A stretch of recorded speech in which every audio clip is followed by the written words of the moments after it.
welcome to the faithful who have come, and also those who are joining us on Facebook today. There are bad people and evil people, and we abhor them because of their actions, and perhaps rightly so. But there are also, often for no good, truly justifiable reason, some people that we just don't like. You know them, don't you? So if we cut these people from our circle of friends and acquaintances, who do we actually want to hang around with? What kind of relationship do we want with them? When could we easily exclude them? These are some pretty emphatic statements on the subject. One person says, fire false friends as early as possible. Do it before they dig out the dream seeds that you've planted. The earlier the better, the quicker the safer. Another, if you can't build with them, don't chill with them. And then sometimes your dearest friend, whom you reveal most of your secrets to, becomes so deadly and unfriendly without knowing that they were not really your friend. And another, you will meet a lot of people in your life. Some laugh with you, others will laugh at you. Some will love to clean your mess, others will love to mess you up. Love all, but choose carefully the one who stays close to you forever. And then finally, we feel safer when we can label someone and figure them out, but it's hardly foolproof. Good people are capable of bad behavior, and bad people are capable of good behavior. So in the end, how do we treat those who have raised our ire, just plain annoy us, or make us want to jump up and down and question how they could be so stupid, so lacking in Christian compassion, or any real understanding of Jesus' teachings? Do we love them, or turn our backs on them? What would Jesus do when it comes to choosing how to treat those who annoy the hell out of us? Let's sing.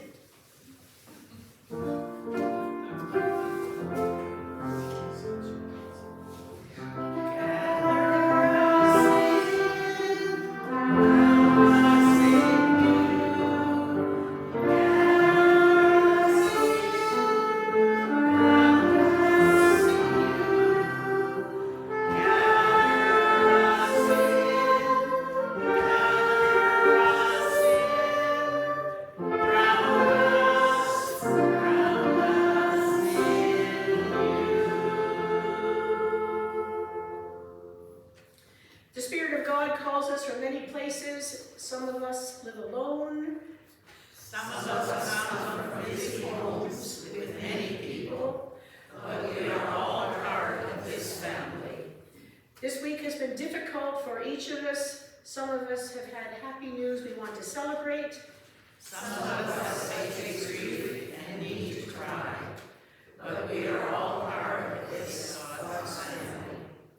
And we all come to the same place, all of us seeking God's presence in our lives, all of us seeking God's presence with each other. Together we come to be with family, thankful to be in God's family. And so now let's stand and sing. We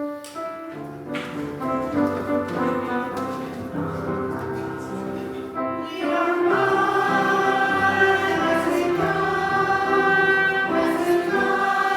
to be here in the praise on our lips. There's a sense that God is here.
excited to join you here in this place, as we are every day, wherever we are.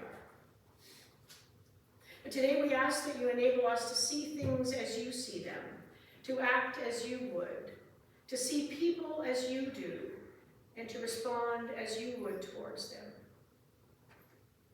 May we learn to look upon all people, especially those we are feeling less enchanted with compassion, and dare we say with love in our hearts. Not just to look in the mirror and assess if we can see glimpses of you in the face that is reflected back to us. Take the log from our eyes that we may see better than ever before, and follow your way with a more generous and open regard for all your followers, as difficult as we believe that to be. This simple request we pass on to you, and begin the process of opening ourselves up to the wisdom your Son passed on to us, beginning with the prayer he gave us in song.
When I was visiting with Sarah, I noticed that she had an Apple Watch. And she was counting her steps because they decided at work to have this challenge.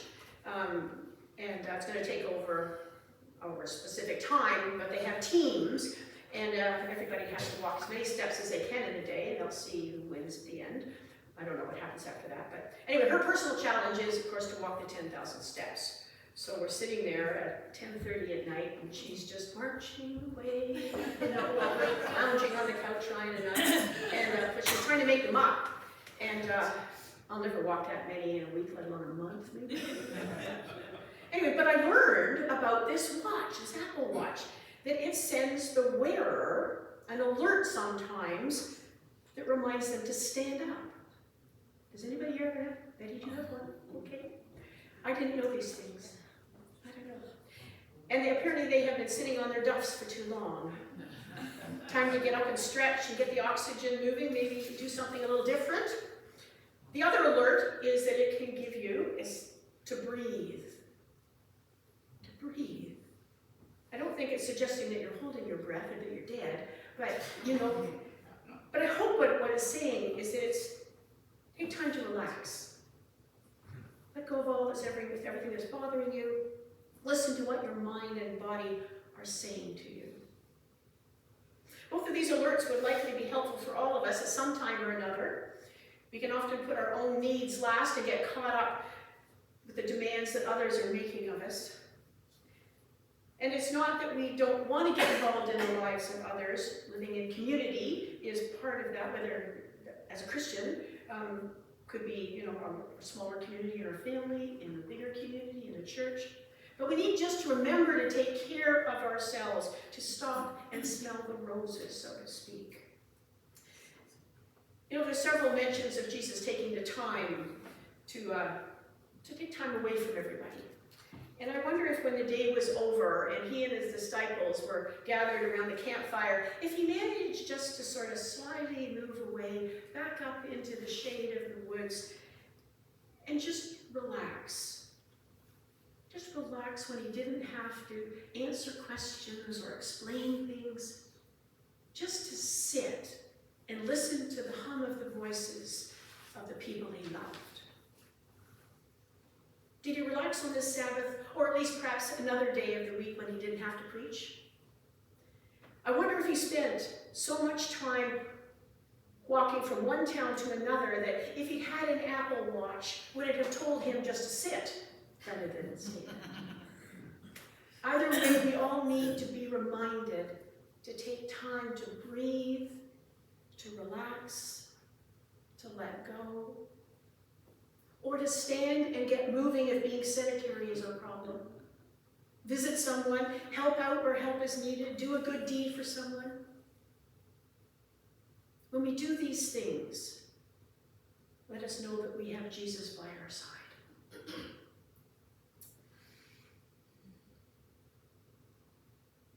Reading scripture can be helpful, especially when we have difficulties or need assurances.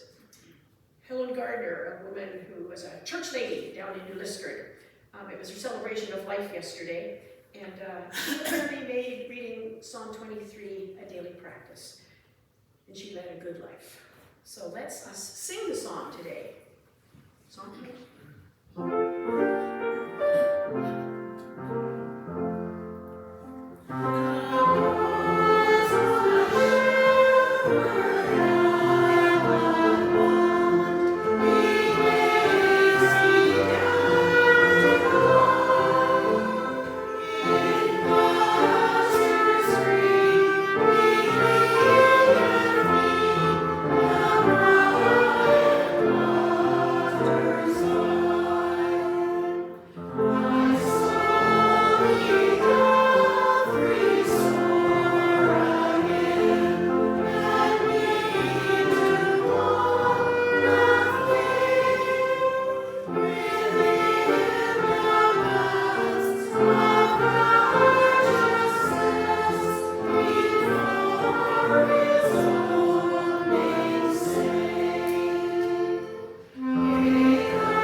Just 2 verses.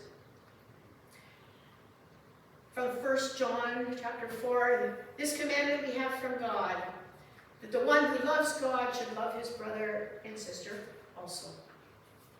And from Luke 6, Jesus said, love your enemies. And if you love only those who love you, what credit is that to you? For even sinners love those who love them. May these words from the past be an inspiration, helping us to live compassionately and with love for all in the present.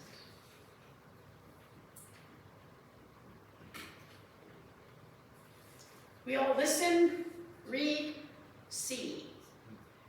Whether we actually absorb to any great degree the information that we've been exposed to is up for grabs.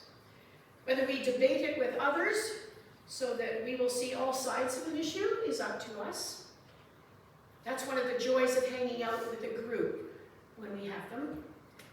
We can get yakking about anything and everything. Something in the news, or something that's happened to us personally, a moral or an ethical issue. Hopefully the discussion would become more than just a session to gripe and complain, with nothing positive, helpful, or informative coming from it. That can only happen when the discussion goes to a deeper level. So we're going to imagine one today. I was inspired by something I read on this topic, and it's, can we love everyone? Rather a tough question, isn't it? And to personalize it, let's say, can you love me anyway? Despite everything I've done and said, can you love me anyway? Despite everything someone else is, can you love them anyway? What I read got me thinking intentionally about this was an account by a writer who posted something on his blog. In response, someone dropped a drive-by comment. This woman made it clear that she did not like his post. Her comment was that it was good to a point, but until the writer let their progressive liberalism taint it, in her words. Now, the writer didn't want to get pulled into an argument, but he said, I never hide the fact that I am an unapologetically progressive Christian. What with posting on a progressive Christian website and all, I think that's fairly clear to everyone. So knowing that divisiveness can do horrible things to us, whether we're a family, in a community, in a church, in a province, between countries, what he chose to do was simply ask the question, can you love me anyway? Despite his liberal, progressive identity, could she still love him? I think he realized that they would get nowhere talking about the content of the blog in back and forth comments.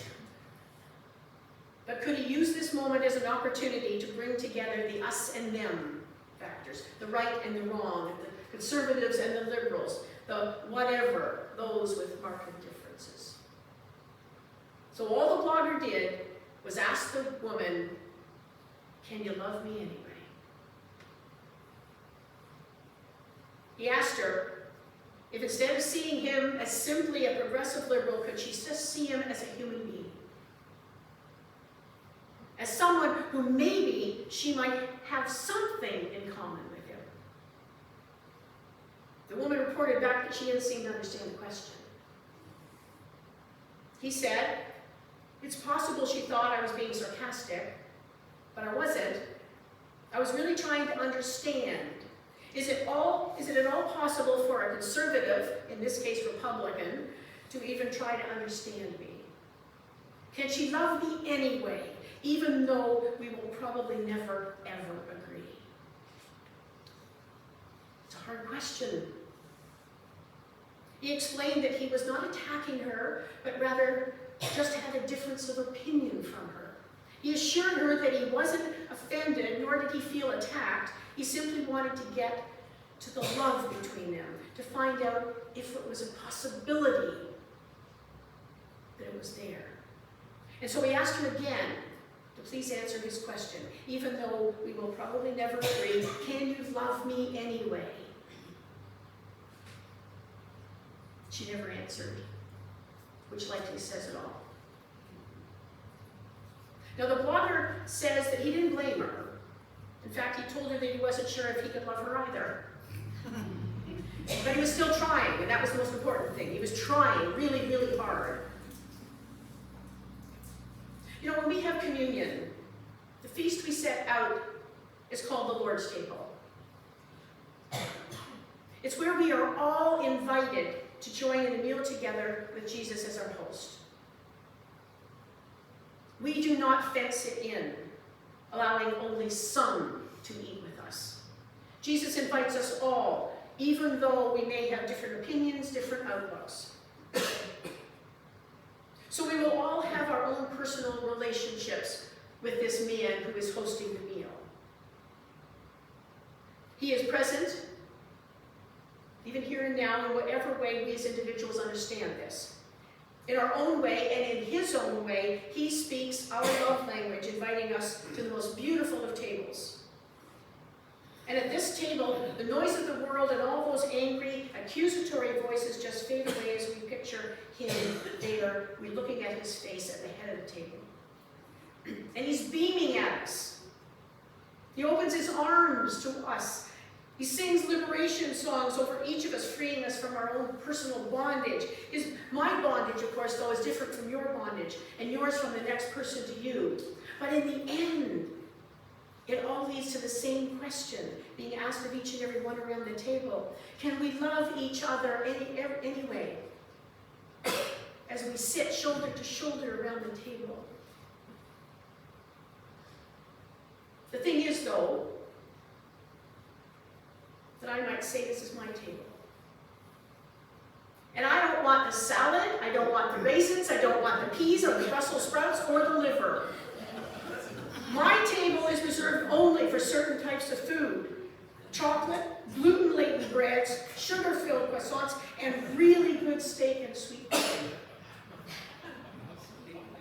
And at my metaphorical table where Jesus joins us, I have reserved places for only certain types of people. I only let progressive Christians into this banquet Jesus has generally prepared for me and my friends. I only let sit around it the Bishop Spongs, the Dominic Crossons, the Marcus Boards, along with the drag queens, the lesbians, the transgendered folk, the refugees, a few drug addicts, women wearing hijabs, and God help me, Sikh truck drivers who wear turbans.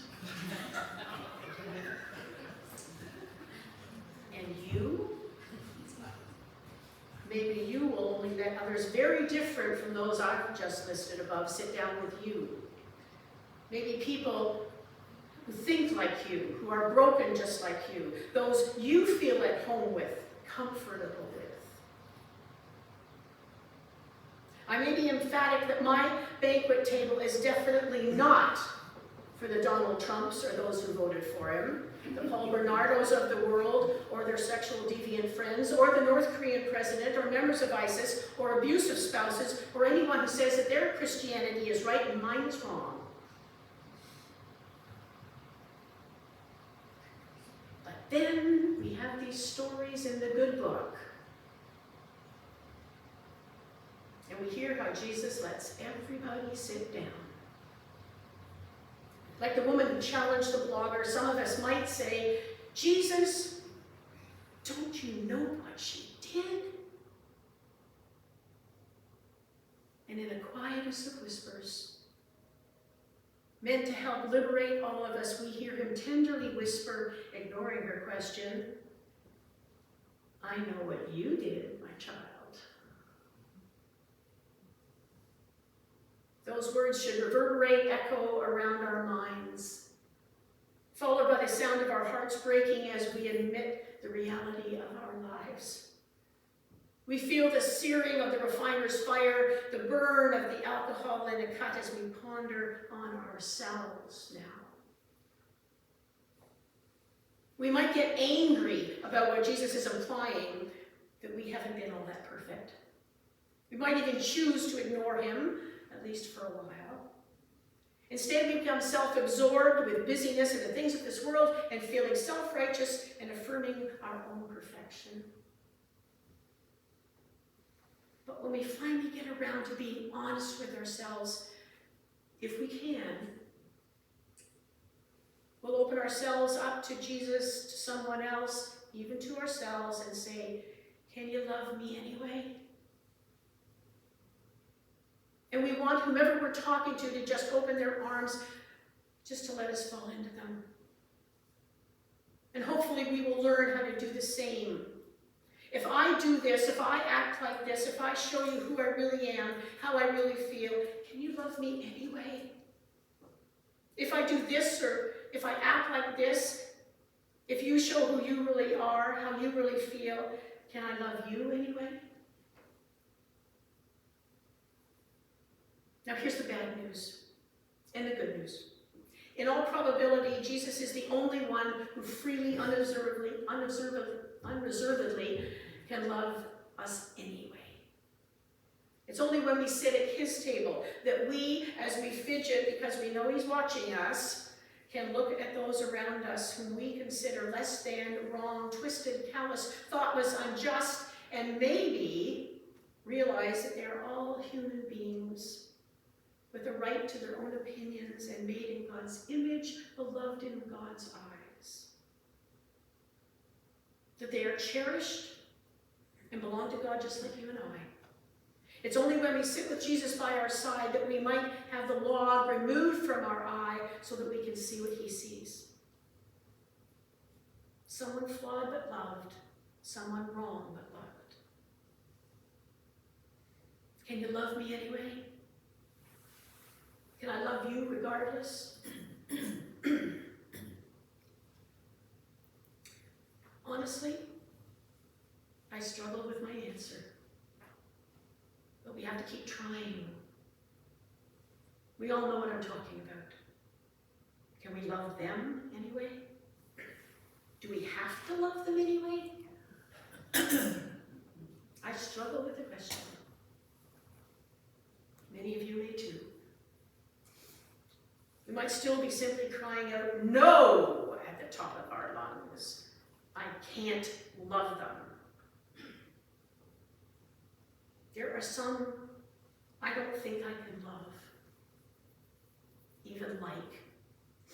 I have been hurt by people in the church, in my family, my friends. Can I love them anyway? So that we can all move on, come one day? I'll keep trying.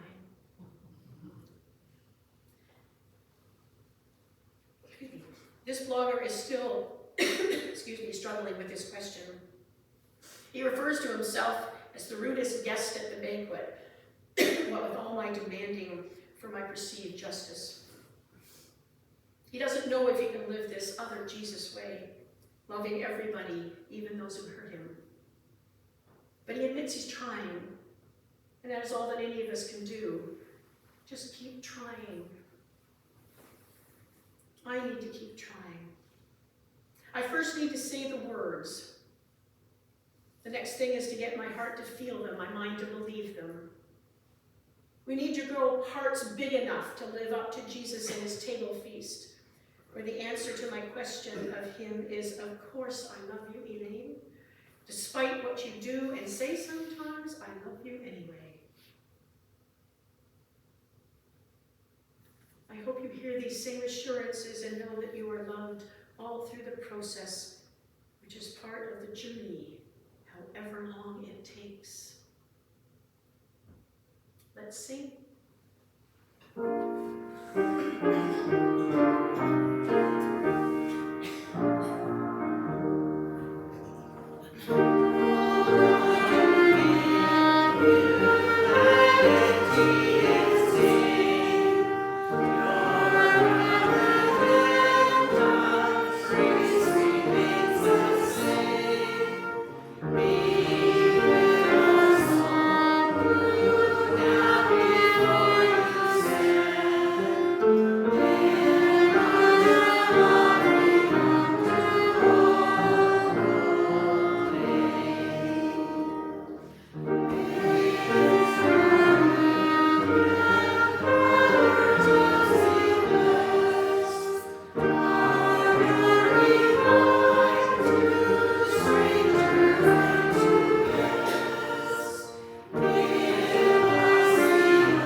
benefit of others.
We offer you our sacrifice of time, energy, and love, knowing full well that they are mere tokens of the awesome faith you inspire within us.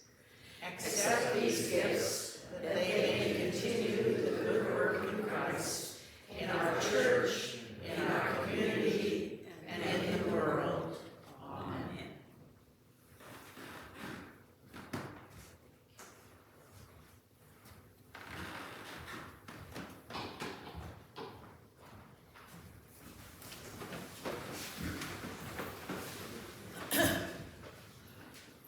What's happening? So there'll be a Bible study on Tuesday morning out at Cousins at 9 a.m.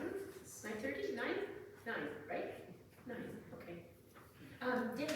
Yeah, I was going to say the Catholic Women's League, because it's just all the initials here. Whoa, okay. The church women are going to meet on Wednesday, right? Yes. That's right. Is there anything we need to do? I think we're good. Okay, so we're meeting at noon, bring your lunch, and we'll have some time together. Maybe we'll get into some heavy discussions. Deep discussions. Yes. The book club is set for the following Tuesday evening. Dinner will be provided. Is there a specific time that people meet? 6:30? No? 6:30? Okay, somewhere around there. We've got another week to decide. I was asked to announce the Holy Trinity on Wednesday the 10th.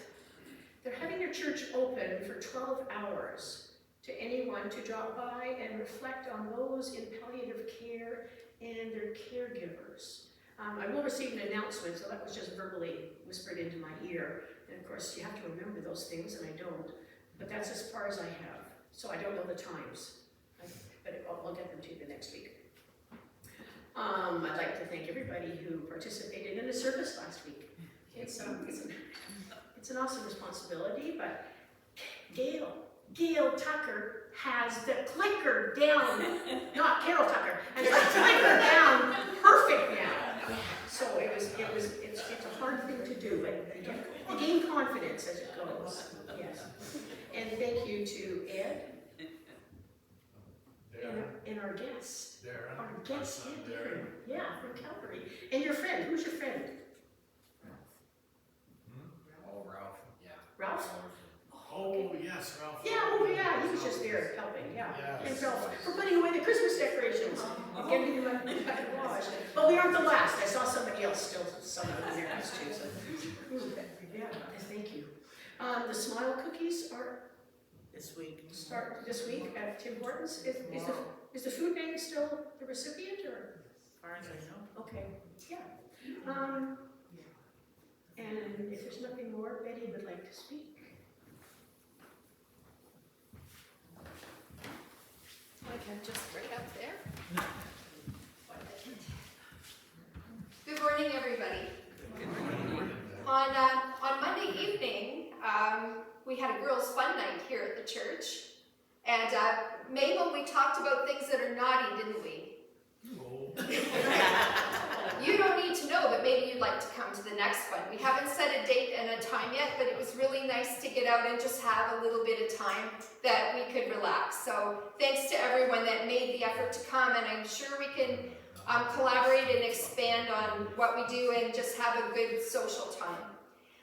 The second thing I wanted to share with you, I attended a duty of care workshop online on Tuesday night, and this was all about making sure that people in our facility are safe and that we respond correctly when there's any allegation to people feeling they're being mistreated or anything like that. So I have lots of contact names and numbers if anyone should need more information.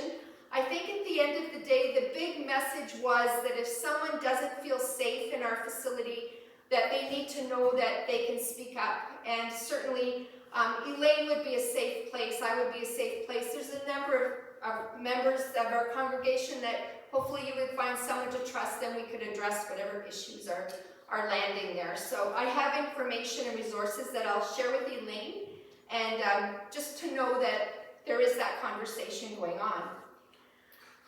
And I think that's particularly relevant because I'm really happy to share with you that our project that we put in funding for, which I renamed A Place to Gather, has been afforded funding from the COVID, I always say this wrong. We have to say this right every time we use it moving forward. The COVID Recovery, Community Services Recovery Fund, which is part of the COVID Recovery Fund. We've been awarded over $46,000, which is going to allow us to enhance our capacity to be broadcasting our services, enhance our Wi-Fi capability. We're going to be able to get supplies and equipment that will allow us to have a big screen and to be able to hopefully reach out to our community to offer a lot of different opportunities for socializing in this, our place to gather. So as we move forward, the executive committee, I'd like to meet here in the upper corner of the church because the basement is occupied Tuesday evening, but at 6 o'clock, the executive committee, it's always good to get the good news.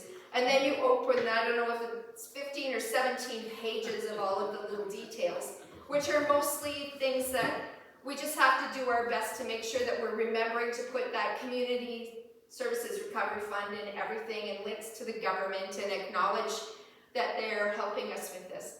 But this is a huge opportunity for us to invite our community in and to try to get things going. It's going to take a lot of energy. So hopefully, if you don't have the energy, you can find someone to bring along that will have energy that will help, because this is a community broad thing that we can really do our best to collaborate in.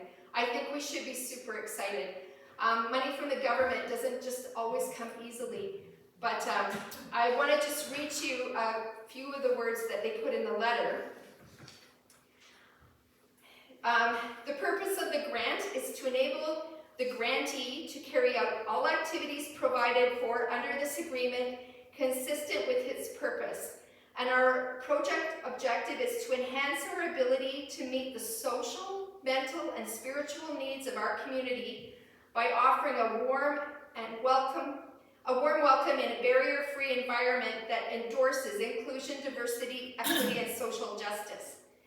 This will be done by expanding our technology and online presence and enhancing our resources to broaden programming. So I think that that's a really big mandate, and I'm really super excited that we have this chance. So we're going to meet and go over the fine details of the paperwork and make sure we're comfortable. Everyone else, you need to be thinking about, you know what, we have this funding, we can offer all kinds of cool stuff going on within the limitations of the program, but be thinking about what that could include. This is our chance to really be thinking big, because now we've got it. Thank you.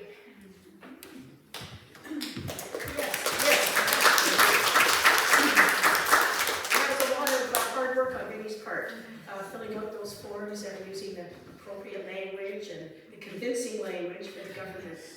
So we are excited about it.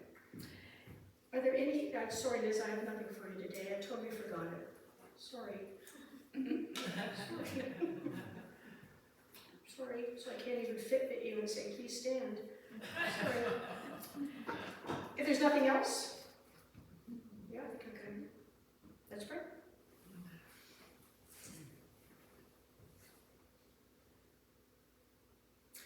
Endless love, constant love, unconditional love, freely given love.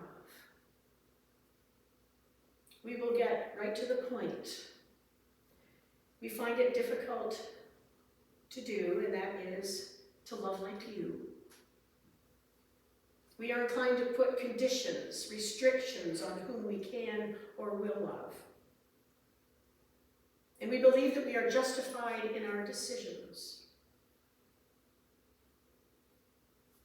Why should we love those who hurt us?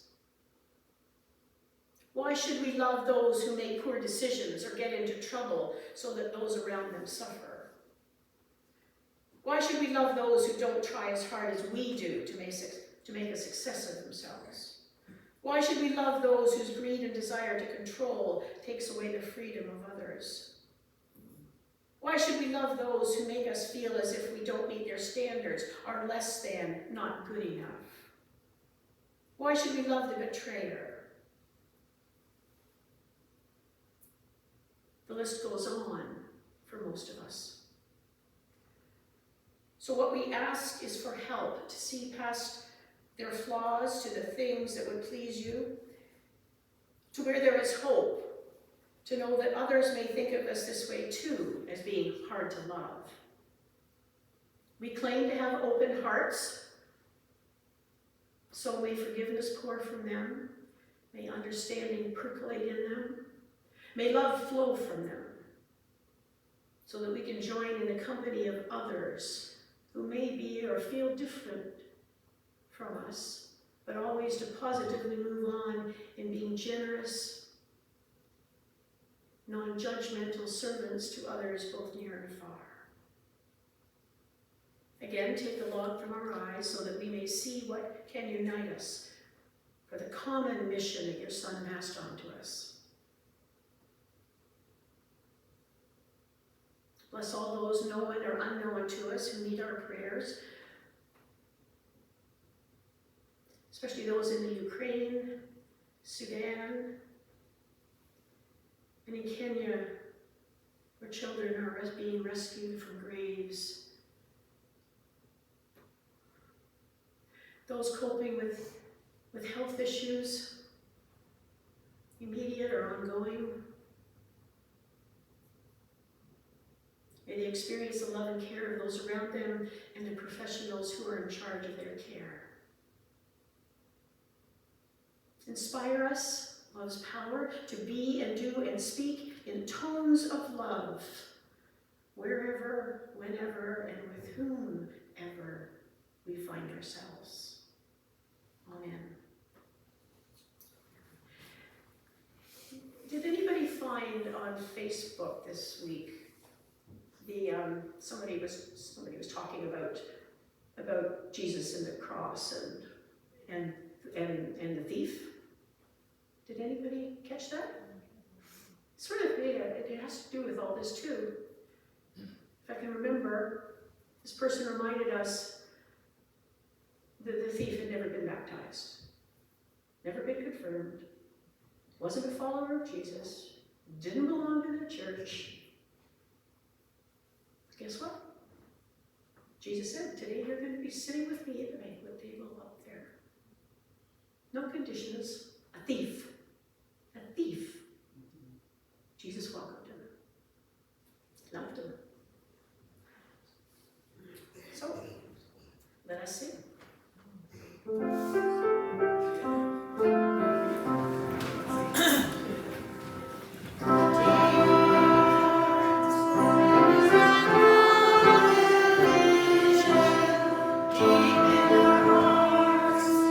is a moment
walk softly, to speak truthfully, to love gently, to breathe deeply, to love wisely. So with those words, remembering those words, if we can, go in peace.